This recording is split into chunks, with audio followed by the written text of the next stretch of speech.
listening to the Adventure Party for the first week of June 2024. This week, mysteries, curses, and panel peas, as the party discuss the minutiae of magic items in RPGs. The Adventure Party, discussing tabletop and radio gaming the Irish way.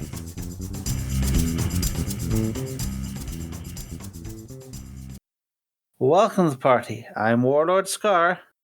And I'm Dave. And today we're talking a magic item miscellany.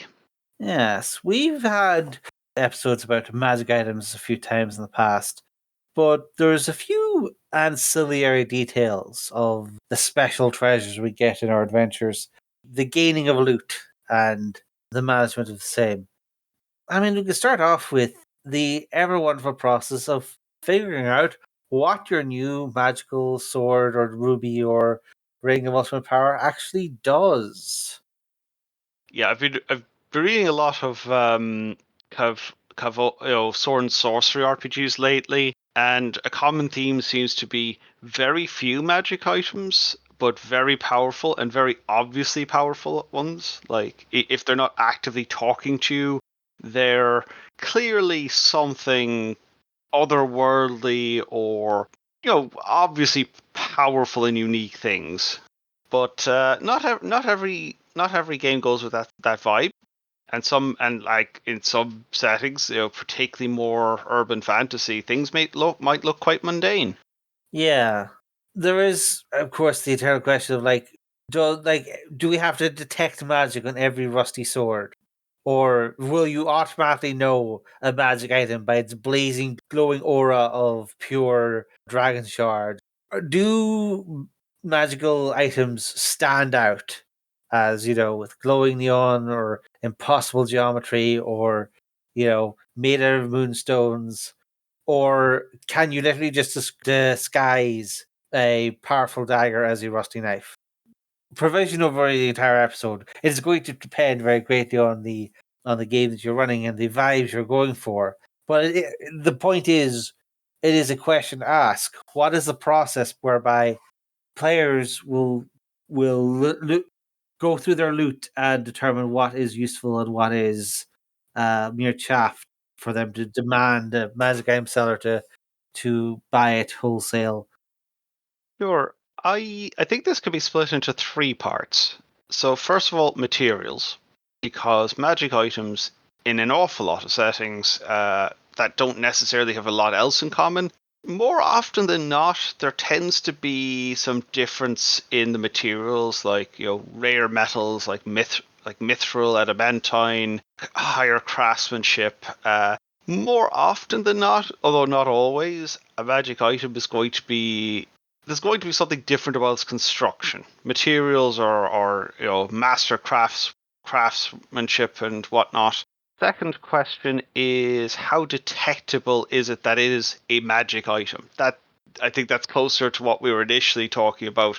Does it glow in the dark? Does it give emanations that are easily detectable? Is it chatting to you telepathically? That sort of thing. And I suppose the third question, and the most subtle, is how exactly useful is this? Because, yeah, okay, we know it's magical, it's definitely glowing. Is this just a sword that, somebody's put some sort of permanent light spell on? Or is this the powered down version of a god-killing weapon? Well, I've split our question to three. This will get us progress. Which is interesting because I believe I was also splitting question three. So now we may have a 9-part question, but anyway. Wonderful. Okay, the first one, yeah, like this is going to be a style thing of materials. Now, so one of the things that now we've gone past our mutual OSR hatred to, no, not hatred, but like our mutual OSR aficionado status to medieval nerdery. Whereas a lot of the concepts of the magic sword, if you trace it back to like very early medieval time, a lot of the magical sword myths just seem to be related to the idea of a really good sword that won't break because it's actually made of decent steel and has actual, and it's not just like one of the mass-produced gladiuses that the Roman legions were making by the thousands, but actually like made by a master. and often involving very special steels that you'd have to import and so forth. Yeah, even just better materials tend to go hand in hand with better craftsmanship because, well, who else could afford to use it or to be trusted with it? Yeah, or what we would call the katana principle, where because the steel in a particular place might require a very deft touch to not just shatter to pieces, that means that a lot of care has to be taken with these weapons, and therefore you get the master bladesmiths of old. And yeah, you could very easily now that we're living in a society where making steel seems trivial, and we make like gigantic container trucks of the stuff every day. We've substituted the idea of getting the right iron ore from the right mountain or stuff with the idea of that. Oh no, this is a magical metal. This is a metal of the gods, or you've put the shards of dead dragons into it, or Meteoric iron, that. yeah, all the all these things are fine, but like the question right here is, are they obvious? The question you're sort of asking there is there a game benefit to having players look at a thing, say, "Oh, that's probably just nothing," and leaving it there? Is like, would that being a possibility add to your game? And I think the reason you get that is, again, we're going to go back to the well of Gary Gygax. Gary Gygax is running a mega dungeon where he would expect to have many different parties of different groups passing through all the time. And therefore, if some parts of a treasure pile were left by one party, they could be picked up by another party. And so you could get a situation where party A would come along, look at this ogre's treasure, but they're almost maxed out on carrying capacity, and they don't have any detect magic spells. So they basically just ask a couple of questions, make snap decisions, say, "All right, we're taking the platinum coins and the goblets, but we're going to leave this weird sword." And then a week later, another group would come in, defeat the chimeras that had moved in or whatever, look at detect magic of the sword and go, "Oh, that sword is actually just there's only an illusion of it being rusty and useless. It's actually a plus three great sword. We definitely need to keep this." That was something that old Mega Dungeon GMs with multiple parties would have seen as an advantage because it rewarded different groups for allocating their resources in different ways or taking a chance on the right thing, etc. But for a modern group where it's one party per campaign, having the chance for players to look at a sword and that, oh, it's the +2 sword the barbarian has needed this entire time, and then for them to say, well, it's covered. We don't have any detect illusions, so we can't tell it's actually made of mithril or whatever. So we just get tossed aside and keep going. That's only downside to the modern party. Yeah, that's a fair point. A commitment to verisimilitude only goes so far. Like, Yeah.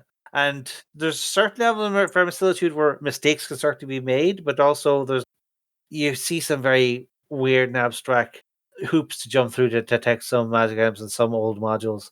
Like it's like deep inside the gut of an undead dragon, and you need to kill the dragon, cut it open, then fight the giant horde of zombies that come out of its stomach, and then you have to both dispel the illusion on it and then detect magic on it.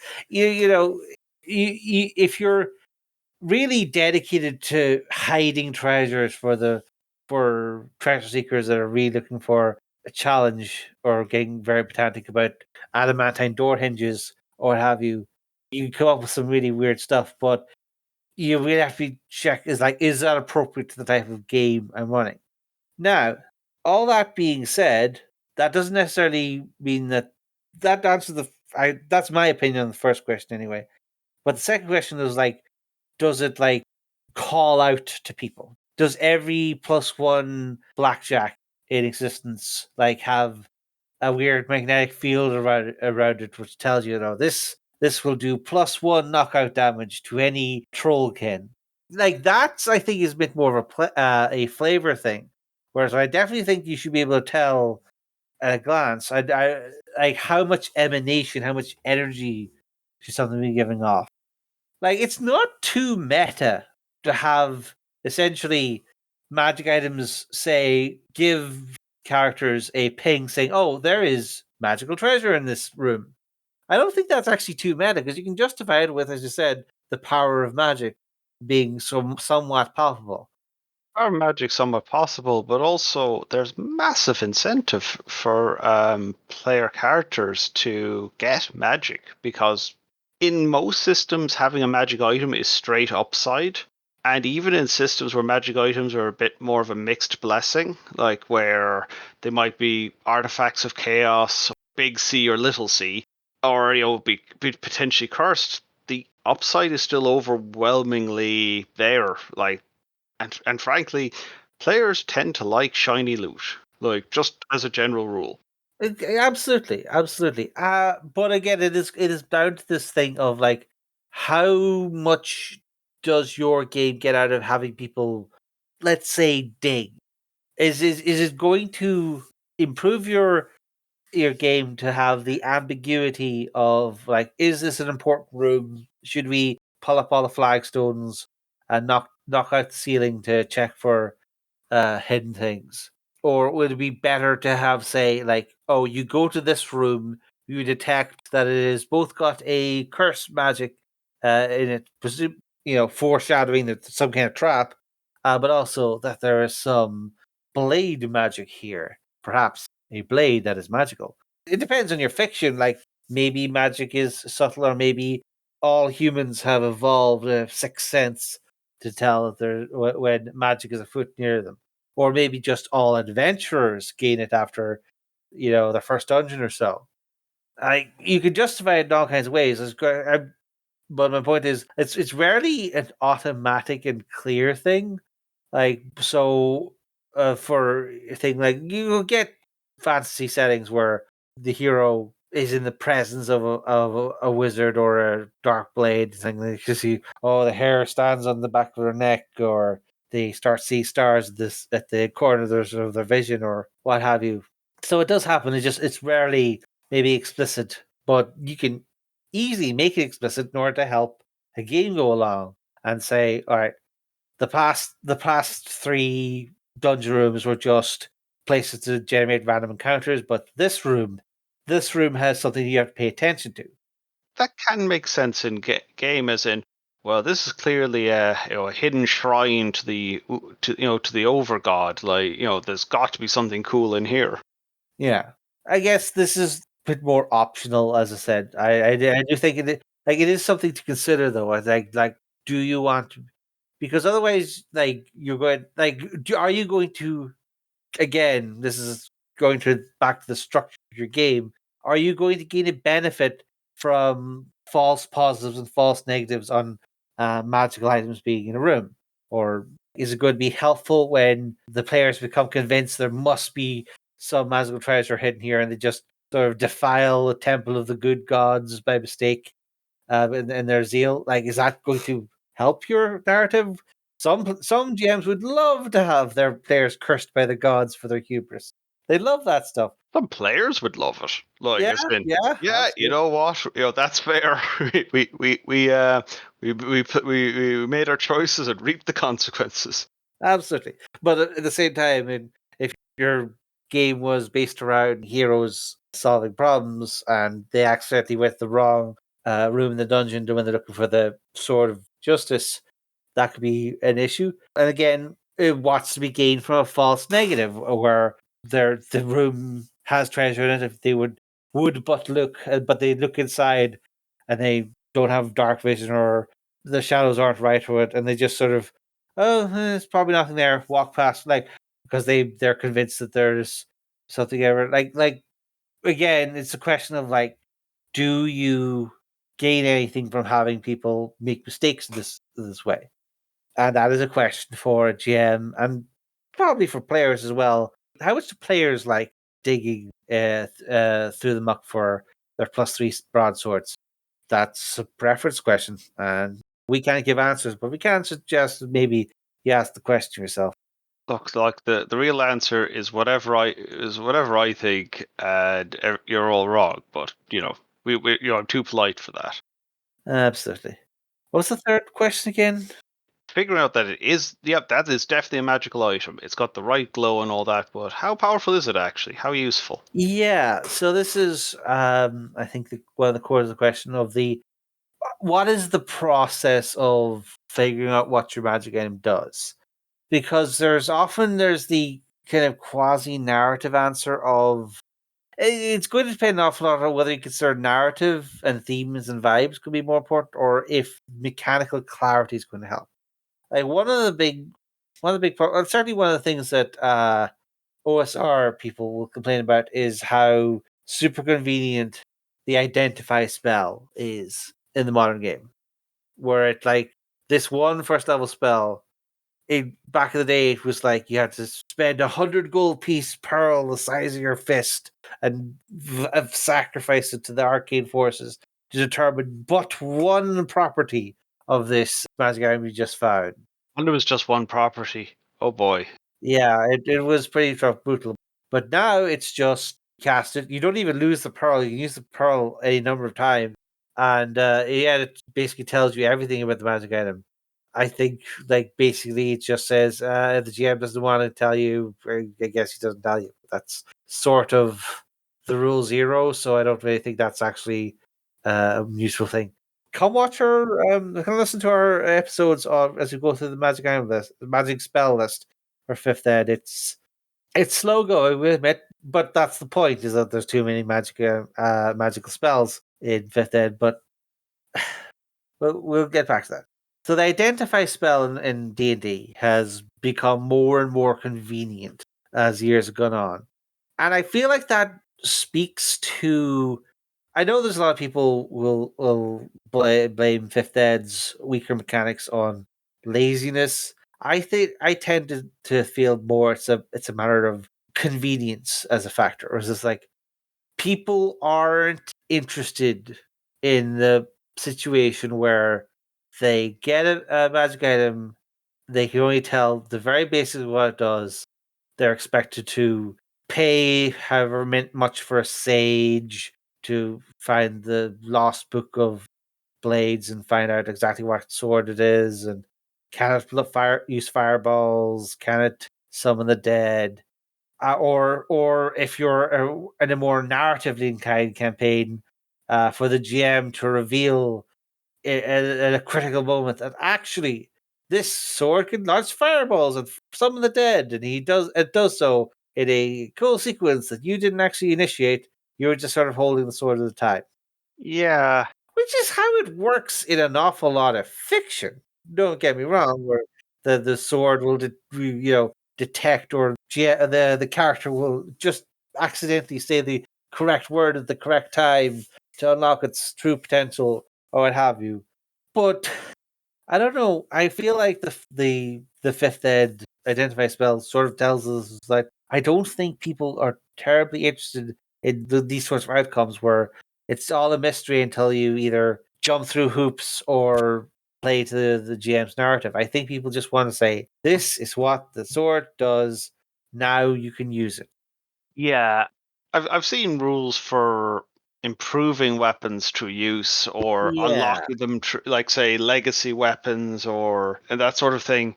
But generally, you're generally able to use a magic item or not in most games I'm familiar with anyway. Yeah. And that, the convenience of, oh, it just adds +1 to my attack and damage, that's just useful. And the experience of I rolled my d20, had my base attack, and whatever the bonus of the sword is, like I don't think hiding information, hiding keys to something. I think people are like one of the things you mentioned legacy weapons where like a weapon levels up at a certain point as a thing. I think you can do a much simpler version of that where the weapon has its basic power, and you learn that right away, but it also has like command phrases to activate its its extra powers. Hmm. So, and again, you could a GM might make that, oh, you have to go to the sages to find out, or it is said that there's a demon in this cave who knows the secret names of all the swords. Maybe go find him and see what he has to say about it. That might be more impactful. Yeah, could be more fun, as in, okay, we've got some benefit of it here, but the sage could tell us more. Like, she's been solid at in the past. I think one of the reasons we avoid this sort of method is because how do you broadcast that? Like, how do you use, say, a weird emanation coming from the blade that tells you, oh, this sword has more power than just being +2 or +4 against giants? Being able to demonstrate to players that, oh, if you do more stuff, you get more out of your thing. It's one of those things where, like, there's no reason you can't just say to a player, you don't even need to give all the details. You can just the Matt Colville method, I think of this is like just pass them a card that says, use this sword to slay a giant. Reward question mark. That could be perfectly enough for a player, but it also be some people object because that's being very meta. It's like, how did my how does my character know what what the player suddenly knows? Again, that's going to be a thing that you and your play group are going to have to discuss. Like, I suspect most people will be happy enough just like knowing that there's a secret unlock to your new weapon. I think that would be enough for most people. Yeah, I'd agree, to be honest, but you could have it as a fairly well known thing in world, or a insider secret that, yeah, magic items, they usually have a bit of a passphrase to unlock the good stuff, to stop the scrubs from blowing themselves to pieces. Yeah, yeah. That is one of the things that older editions older editions sort of had a rule. Like, it wasn't like a explicit rule, it was sort of unwritten rule. Magical swords were better than any other magical weapon because Gygax like swords, I guess. Wasn't there a thing they could get up to higher bonuses? Yeah, well, there was a whole thing about how plate armor was the only way to get +5 armor, and yeah, magical swords are the only ones that had a chance to roll for intelligence. Yeah, it's somebody been reading Elric, I suspect. Yeah, yeah. Well, everyone should read a little bit of Elric. But yes, there was that. But that was again one of those things that sort of eroded over time because people said my character uses a spear. Why can't I have a magical spear? And over time, examples led to precedents and led to any weapon can be anything that now. Some people like it, some people hate it. It is again going to be one of those things you're going to have to decide for your world. Is it really true that only swords can be really powerful, or that only rings can hold true magical power, or any number of things? Yeah, I mean, well, just on the spear thing, there is the gay bulg of Irish myth, which Cuchulainn used to kill a ridiculous number of people. Yep, yep. Kind of a specialty. Yeah, but yeah, that is going to be if you're in a night focused game or Pendragon or the like, you are going to be dealing with the idea that spears and bows are tools or they're skulldugger's weapons and only a sword can represent the true power of a knight. You can go all kinds of ways with that, dip into different mythologies. Some like spears, some like axes. There's potential to be mined there. There was a few other topics I wanted to go over. One of them was cursed items. Ah, yes, the trap option. Yeah, so this is another reason why people have wanted the identify spell to be stronger, as it were. Like, I don't want to be eternally dumping on Gygax about this, but I think again this is going back to the concept of, is it useful in the way you play your game? And because Gygax is at early Omega Dungeon groups where you have many different players, it was beneficial. Sounds very positive about it. It made the game more interesting for some of the treasure to be duds, and for sometimes you would just get a sword that it was -2, but it stuck to your hands, so you had to use it, or you thought it was a +3 sword, and you're convinced it's a +3 sword, and that you're slaying all your foes, but actually there's a -3 sword of tricking fools, or what have you.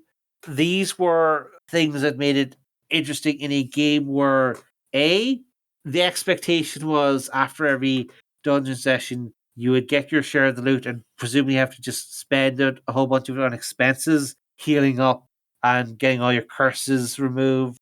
And it was more interesting because again, one group might have the resources the to take advantage of a certain curse or thing, and another would fall for it. So it having that sort of 100% downside trap option added something to those games and that particular dynamic.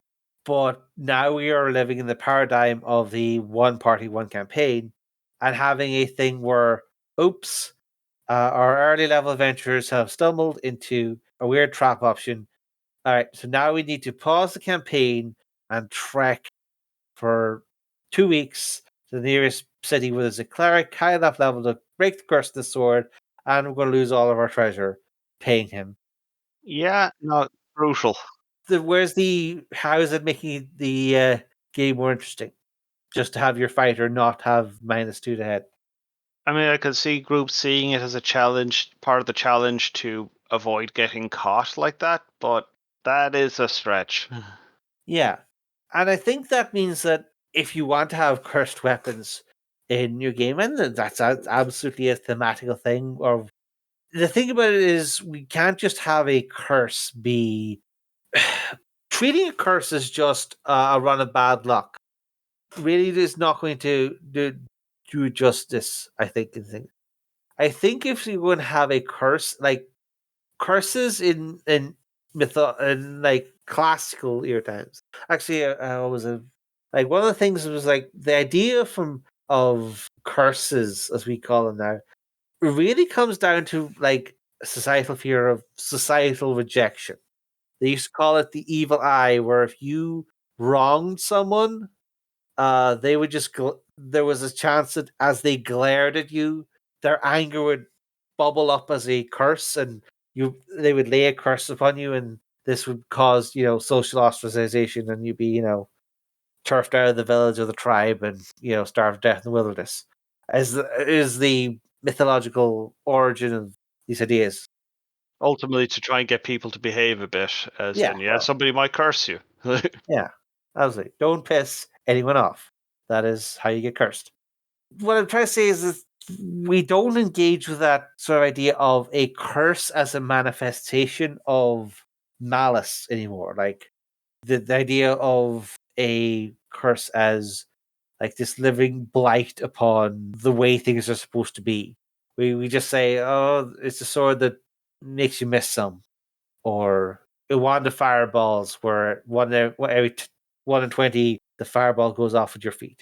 That's a great way to get party wipes. Yeah, yeah. Like these these were the things where again, if it was every party having a chance to accidentally blow themselves up was part of the fun, because you just roll up a new party and get back in the dungeon. That's one thing. Yeah, that some systems are designed for that. Very quick character creation. Yeah, but if you're in a game where you're dealing with the same party the whole time, probably not that much character turnover, then a curse needs to be. Well, I mean, it can just be this weird little, like a debuff that lasts a little bit too long. But specifically, if it's we're specifically talking magical items here. We're not talking about, like, oh, the fairies have, turned your ears into cotton or what have you. We're talking about, like, this is the great father killer sword or whatever, where every hero who has ever brought up has killed his own father or something to that extent. If you want something like that, there's probably a couple ways to do it, but it really feels like you can't just like leave that lying on the ground and have the paladin pick it up, says like, "Oh, now you got to kill your father. Shame." Yeah, that sounds like you could build a campaign around it very easily. If you it is a campaign about Yeah. one of the characters having a cursed sword, sure, that seems like fine. I feel like that's more like a narrative that you want to say at the start of a game, like that my character has a cursed sword that will make him kill his father or what have you. From a player point of view, what I find more interesting is items that you could call cursed, but more have some drawback to go along with the benefit. Like, I suppose the kind of thing I'd have in mind is a sword. Like, again, swords seem to be the go-to, for all the complaints of that, can let you go into a berserk rage where you're stronger and more effective in combat. But yeah, that bloodlust might be a little hard to control, and there might be some collateral damage. Yeah, I mean, there's the classic Stormbringer, where every so often Elric would be up against the bind, and all of his elvish tricks would fail him, and he just had to call upon his demon lord Ariok, pull out Stormbringer, and he'd go into Berserker Rage. And at the end of the fight, he would be full of souls, and not only would all of his enemies be gone, but most of his friends as well. Yeah, maybe not even something that extreme, like just something. Absolutely, that is of course the extreme example. But yeah, the idea that to make a curse matter and like not just be, now I have to go get myself decursed and then throw this damn sword away. I think at this point we've realized that using the curse has to be a choice on the part of the player involved. It's not just like this rusty sword you find in the dungeon has a drawback, whatever, or a chance to cut your enemies, your friends' throats in the night. It has to be this sword has an upside and a downside, and you could choose to get that upside, but you will also get the downside. Yeah, I find that's an interesting choice, and I love interesting choices in games, so that appeals to me anyway. Yeah. Now, again, you don't have to give perfect information about this. You can, I think, the first time, assuming that they don't immediately go when they find this magic item, go look it up at the Sage of the libraries or whatever, and find what its horrible curse is. But I think the first time, like, you can get away with, oh, this has an upside. They use it, and then the curse happens, and kills their dog or makes all their gold disappear, whatever. I think you could do that, but I think probably want to at least foreshadow that a bad thing will happen, and therefore the choice is interesting. Like it's not just a gotcha; it is you knew something would happen when you did this, but you went with it anyway. Here's what happened. What's in the magic box? Yeah, yeah. And I think if you present things in that paradigm, I think you'll probably get the better result. That is going to be more useful to your thing, rather than just having it be, oh, this sword's -2. Put some, have some curse items in your game and present the players with the option of just leaving it down and walking away, and then maybe the cursed master comes along, picks it up, and uses in the big boss battle because the cursed they are already cursed, or you can do things. But yeah, I think that's probably the approach to go with cursed items in a more modern game. But there's, I think, one last thing, and I think we touched this at the start, and that's the question of how many magic items should an adventurer be going through during their career?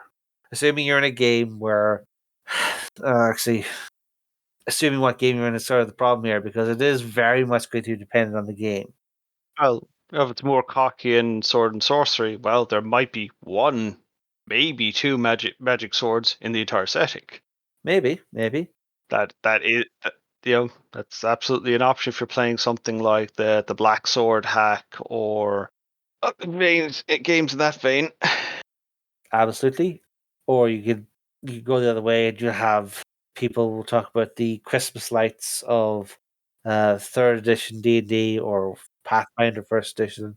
Oh, the built-in maths behind those games assumed PCs had a certain amount of buffs, from magic items going leveling up. As in, there was technically ways to play without magic items, but those generally involved ways of getting buffs from somewhere else, like the Vow of Poverty. That interesting little nugget. Yeah, like I understand the attempts they were doing to try to like quantify how much gear could be expected to be on a certain character at a certain point, and you could do it is math you could do. You can look at your magic item tables, put them out by level, assume this many dungeons per level, and you can come up with a figure where, assuming that the GMs use their treasure tables correctly, the average party will have this many magic items at this level. I get that. But then you had to have, well, if the players have a certain number of magic items, then the NPCs obviously they also have a number of magic items, and then they get calculated. And as a GM who did this, I ran a lot of third ed. You very quickly got to remember. All right, so this is a 6th level PC who has 15,000 gold pieces of thing. Plus 2 sword is 8,000, and a plus 1 armor is 1,000, and a plus 1 ring of protection is. And it would go on like this, and you'd.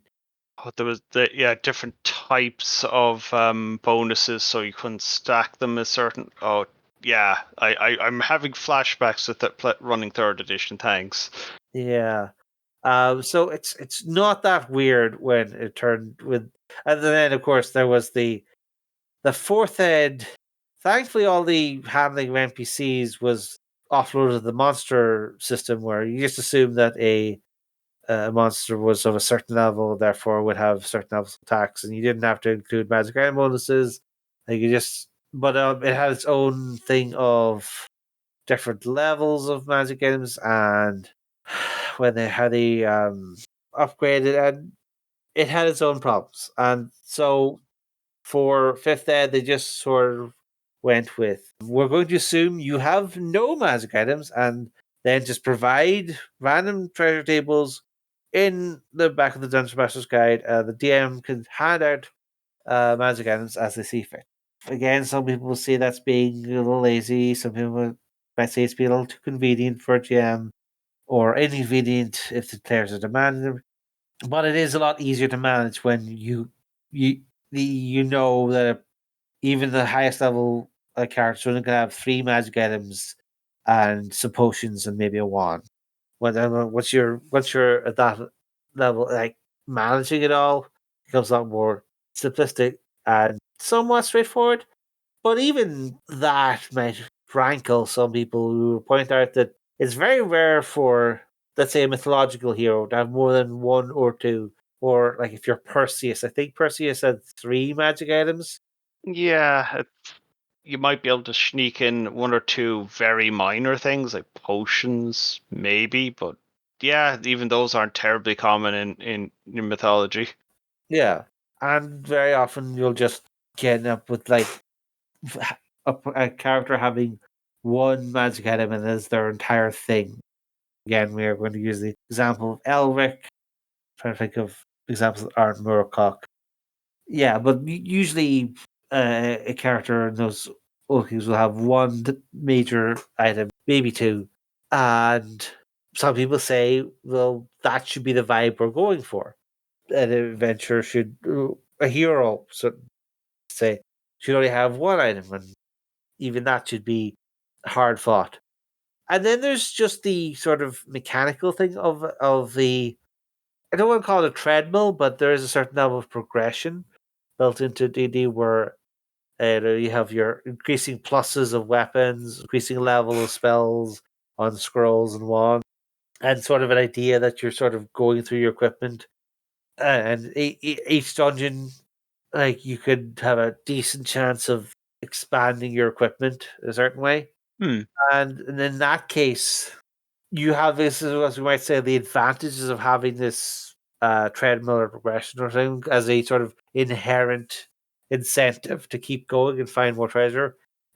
Particularly in the see previous episode about XP for gold. If you don't have the paradigm of just having gold gets you some XP. You still have the benefit of magic items or in dungeons, and you want to get upgrade that +1 dagger to a +3 dragon bane dagger. Well, you better go to a dungeon and look for it. This is again, I think, one of the. If you want to, again, this is anecdotes that I heard, but this is one of the another Gygax story I heard was that like he actually thought that the better version of the game would probably players would only have a couple of magic items. And that would probably be a better version of D&D. But because his dungeon was sort of the play test for D&D, he had to fill it with a huge number of magic items. And then he kept having the same people play over and over. So they were the ones who ended up with all the magic items and making all the broken combos and have been the Christmas tree superheroes that later generations would complain about so much. So even Gygax fell afoul of this conundrum where you have the magic item as a piece of motivation to get into the dungeon and do stuff, but then you end up with this ridiculous thing where uh, players are festooned in magic items of all stripes because you had to keep giving them out. That does remind me of an anecdote I saw before in from the 2E era, where a guy was joining a group, an existing group, and was told by the GM to basically, stat, so pick up some magic items, and he was picking like, and it was pretty liberal. A pretty liberal setup, and he was, he had like a +5 magic hammer and gauntlets of ogre strength and a few other things. And the GM looked with, oh no, we're going to have to look at this again. Like this is way too weak. Yeah. That's one of the things where, again, people complain about Fifth Ed not having a system, a very strict system for organizing this. It does also, by not having a system, be very flexible. And allows GM or party to sort of attune, like maybe you do want to, like if you want to combine this all together, maybe you do want to have players have one magic item each, which they have to find the passphrases from in the various books of swords, the 9 books of swords or whatever. But if they dig too deeply into the power of their magic item, it'll unleash its curse. You can combine and mix and match all this as you will, but you're going to have to think of like what is the thing that's going to give the most benefit to my story. Because as some fifth ed players campaigns have happened, you technically might not need any magic items at all, unless you're fighting a whole bunch of werewolves who are immune to non-magic weapons or what have you. But Even then, some settings silver do just fine. yeah, and I would be perfectly happy just if the GM said that, oh yeah, you can stab that dragon with an adamantine sword just fine. I can work with that. But it is, I think, indicative of like we're not here to give correct answers, although I do feel strongly about the obvious materials and the do the curses right part. But like you are going to have to make decisions like what vibe and what mechanical makeup is going to have the best impact to your game. You're going to have to think about like what are your players doing? Are you trying to motivate them with promises of treasure inside dungeons, or do they already have a narrative arc picked out that everyone's interested in working out and sorting through and discovering the things along the way, and therefore maybe a magic item should only be part of the narrative, a customized thing that fits what you're trying to do. And maybe only one person has a magic item. Maybe that magic item will kill their father. Maybe it won't. But customizing the way magic items work for your game, I know some people are reluctant to do it because they might be afraid that they're going too far away from the D&D staple or whatever staple of whatever game they're running. But that's just a choice you have to make. Abdicating choice is also a choice. Going with a default, which is as we've said, is sort of a compromise of convenience to what kind of works okay for most people. That's a legitimate choice. Most people do that, but at the end of the day, you can do it one way, you can do it the other. All right. But yes, if you'd have any pedantic little details about the treasure that your greedy players dig up from their quests that you'd like to complain to us about at length, you can hit us up on our social media or come visit our Discord. Join the Discord server. Go on, do it. But for now, this party's over.